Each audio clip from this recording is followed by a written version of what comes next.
Trophy ট্যুরের অংশ হিসেবে একদিন আগে বাংলাদেশে আসে আইসিসি চ্যাম্পিয়ন্স ট্রফি। বিশ্বের দীর্ঘতম সমুদ্র সৈকত কক্সবাজারের লাবণী পয়েন্টে আজ সাধারণ মানুষের জন্য প্রদর্শন করা হচ্ছে। এ বিষয়ে আরও জানাতে কক্সবাজার থেকে যোগ দিচ্ছেন সহকর্মী তৌফিকুল ইসলাম। তৌফিকুল, আইসিসি চ্যাম্পিয়ন্স ট্রফি প্রদর্শন নিয়ে সাধারণ মানুষের মধ্যে আগ্রহ কেমন দেখতে পাচ্ছেন, আর কেমন নিরাপত্তা ব্যবস্থা নেওয়া হয়েছে জানাবেন।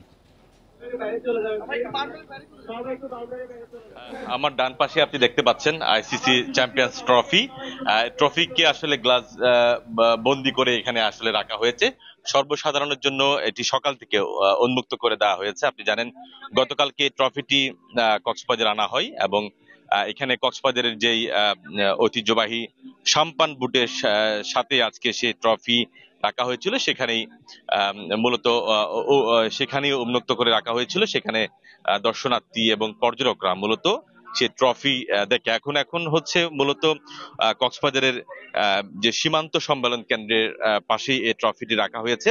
সকাল 11টা থেকে রাখা এই ট্রফিকে ঘিরে আসলে এখানকার পর্যটক এবং যারা ক্রীড়ামোদী রয়েছেন তাদেরকে আগ্রহের কোনো অনেকটা আমরা কমতি দেখিনি। উৎসাহ উদ্দীপনা আপনারা দেখতে পাচ্ছেন।